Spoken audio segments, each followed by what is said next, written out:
कुछ नहीं किया, कुछ किया नहीं, कुछ नहीं बल्कि किया। यहाँ से सामान ले गया कुछ। हाँ वही हुआ, शुरुआत किया, उसका पैसा माने उतना इंडस्ट्रियल था नहीं वो, हाँ। तो उन्होंने फैक्ट्री लगाने में सक्षम नहीं हुए। किया जो चीनी उद्योग से कोई फ़ायदा होता नहीं है, जो चीनी मालिक है इसलिए इंटरेस्टेड नहीं है, उसके साथ और बायो प्रोडक्ट जो लगाएंगे तो इससे उनको बेनिफिट होगा। तो वो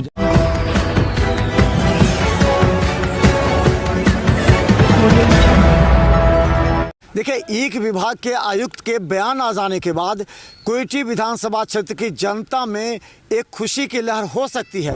हालांकि कई बार कई अधिकारी आए, यहाँ तक कि कुछ नेताओं ने तो ये भी कहा था कि अगर इस बार चुनाव अब जिता दीजिए तो यहाँ धुआं उठेगा। धुआं उठा नहीं, चुनाव भले दोबारा जीत गए होंगे, लेकिन ये जो क्षेत्र है पूरी तरह यहाँ के लोग आशा कर रहे हैं कि इस बार कम से कम, जैसे आयुक्त कहा कि निविदा निकलेगी, यहाँ का जो वेरिफिकेशन होता है मूल्य का वो हो चुका है।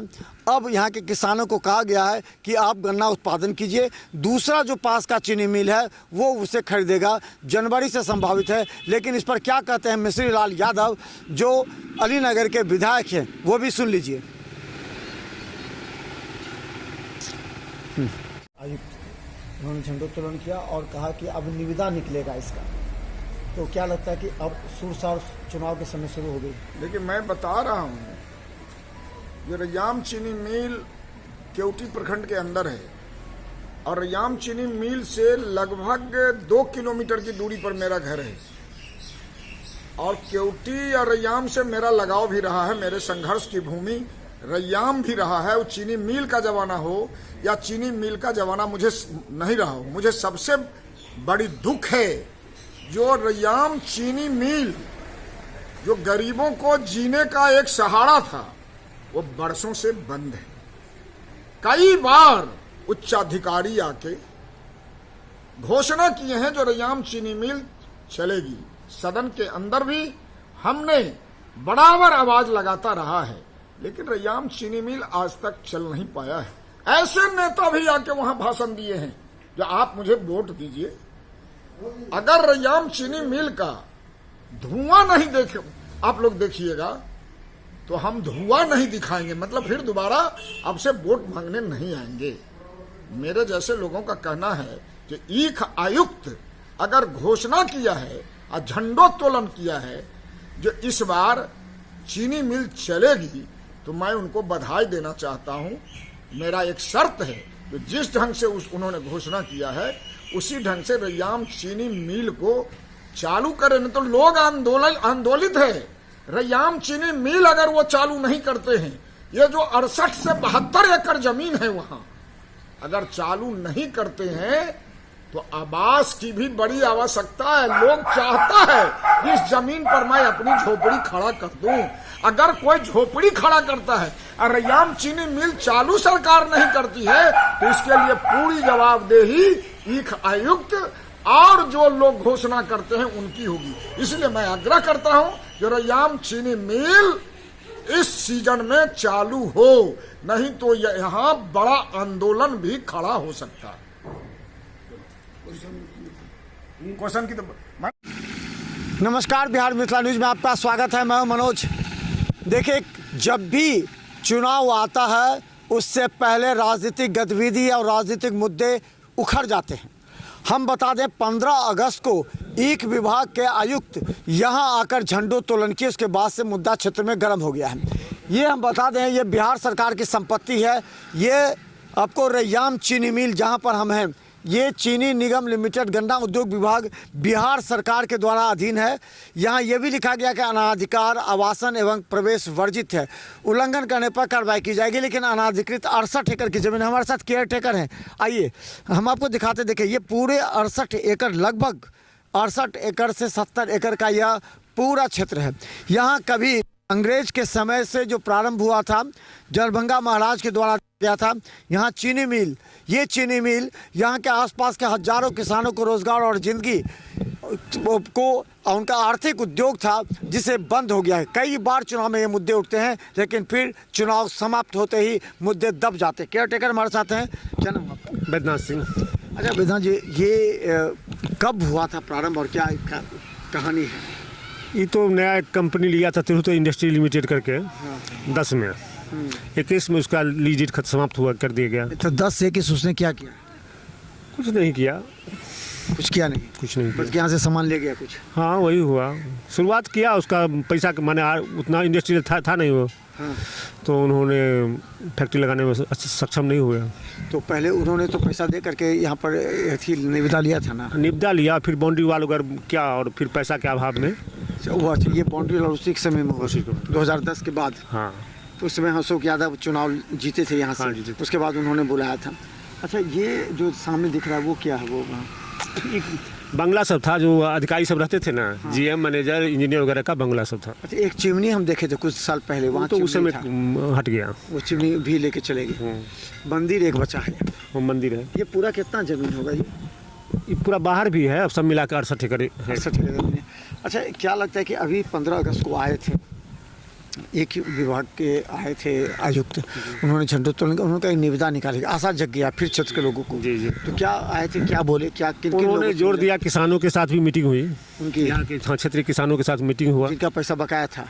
नहीं वो भी थे, उन लोगों का उन लोगों को भी पैसा पेमेंट करने की बात कहे वो, जो कुछ जो पुराने जो कर्मी थे वो चूँकि कोर्ट चले गए हैं, उनका मामला कोर्ट में है, तो कहा जब तक कोर्ट से नहीं डिसीजन होगा हम इस पर कुछ नहीं कर सकते हैं। कोर्ट से डिसीजन आने के बाद हम चाहते हैं जो आपका भुगतान हो जाए। और जो किसान हैं जिन्होंने गन्ना दिया था उसमें उन लोगों का भी पैसा बकाया है? नहीं ऐसा कोई मुद्दा नहीं है, किसानों का पैसा पूरा हो चुका है? माने ऐसा कोई मुद्दा नहीं उठा। ये नहीं उठा? नहीं उठा। तो ये आए थे आयुक्त, तो किससे किससे मिले थे?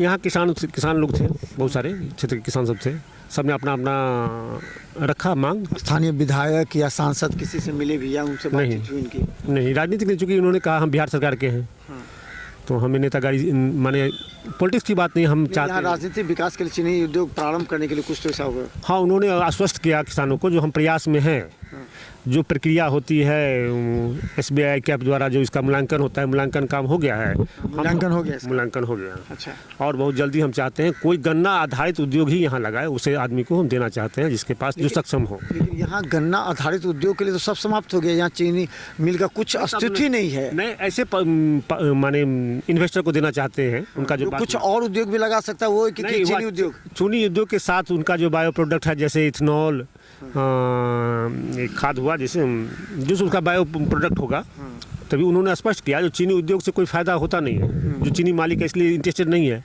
उसके साथ और बायो प्रोडक्ट जो लगाएंगे तो इससे उनको बेनिफिट होगा। तो वो जाए यहाँ काम करेंगे। हाँ माने इसीलिए और उनका इच्छा था जो हम यहाँ जो किसानों को लेकर के जो चीनी से उधर संबंधित ही जो लगाएंगे उनको ही दिया जाएगा। अच्छा आप क्या क्या देखते हैं यहाँ पर, क्या क्या यहाँ पर जो ये बना हुआ है जिसमें लोग आते हैं, गेस्ट? हाँ। विभाग के अधिकारी आते तो ठहरते हैं? ठहरते नहीं है, माने आए किसी प्रोग्राम में जैसे मीटिंग हुआ तो आते हैं। अच्छा कभी सांसद विधायक भी आते हैं कि नहीं? यहाँ पर आकर देखते होंगे तो लगता होगा कि यहाँ था, खत्म हो गया, कुछ ऐसा? अभी तो इस बीच में नहीं आए हैं कोई। नहीं आया कोई? लगता है कि फिर चुनाव में आने वाले फिर मुद्दा उठेगा, किसान सब आपस में लोग इस मुद्दे को फिर? नहीं, उन्होंने जो आए हुए थे कैन कमिश्नर, उन्होंने किसानों के को बीज देने का भी गन्ना अधिकारी को भी बुलाए थे, और उन्होंने यहाँ किसानों ने रखा मुद्दा जो हम लोगों को गन्ना जो हम लगाएंगे अभी तो फिर क्या होगा, हम लोगों को जो दूसरे मिल वाला, फिर उन्होंने फोन से वार्ता कराए दूसरे चीनी मिल को? हाँ, हसनपुर चीनी माली को, कि यहाँ से जो यहाँ की गन्ना जो किसान हैं उनको पहले प्राथमिकता दिया जाएगा, आपका जो मिल चले तो पहले यहाँ के किसानों को गन्ना देना होगा। क्या बोले? बात कराए, उन्होंने कहा ठीक है, इस सप्ताह में हम आकर के हसनपुर के जो मैनेजर थे हम किसान से मिलते हैं, और हम क्या लगता है कि अब यहाँ गन्ना उत्पादन काम शुरू होगा? हाँ, अक्टूबर प्लांट का प्रयास किया गया है, लेकिन चूंकि बाढ़ यहाँ पानी अगर बरसात होगा तो अक्टूबर में तो होगा नहीं, जनवरी से हो जाएगा। देखिए बिहार में उद्योग लगा नहीं, विपक्ष बार बार नीतीश सरकार पर प्रहार कर रही है कि बड़े बड़े दावे कर रहे हैं। जन स्वराज पार्टी के प्रशांत किशोर भी यही बात कर रहे हैं कि बिहार में एक उद्योग नहीं लगा, जो उद्योग था वो मृत प्राय हो चुका है। यहाँ से हजारों किसानों के परिवारों की रोजी रोटी चला करती थी, वही आज रैयाम चीनी मिल की दुर्दशा आप देखेंगे तो आपको लगेगा कि आखिर 15 वर्ष नीतीश की सरकार और 15 वर्ष लालू प्रसाद यादव की सरकार में आखिर ये चीनी मिल की हालात इतनी नाजुक क्यों हो गई है। हर चुनाव आते हैं, मुद्दे उठते हैं, फिर ये मुद्दा ठंडे बस्ते में समा जाता है। सवाल ये है कि इस बार एक विभाग के आयुक्त ने जिस तरह सपने दिखाए हैं यहाँ के किसानों को क्या वो वास्तव में प्रारंभ हो पाएगा, ये सवाल है। लेकिन एक बड़ा सवाल क्षेत्र के लोगों के बीच है कि यहाँ से जब नए कोई कंपनी आई थी उस समय 2010 में, उन्होंने यहाँ पर काम करने के नाम पर यहाँ से सारे सामान उठाकर यहाँ से ले गई, जिससे यहाँ बना हुआ जो मोटर था, जो बड़ा बड़ा पाइप था, चिमनी थी, यहाँ तमाम वो थे जो उसको गटर से काट करके यहाँ से ले गए, जो इस क्षेत्र में चर्चा का विषय बना हुआ है। लोगों को अभी भी संभावना नहीं है कि क्या यहाँ चीनी मिल, रैयाम चीनी मिल एक बार फिर से प्रारंभ होगा। देखते रहिए बिहार मिथिला न्यूज़। यूट्यूब में सब्सक्राइब कीजिए, GTPL सिटी केबल 10 चैनल पर लाखों लोग हमें देख रहे हैं। धन्यवाद।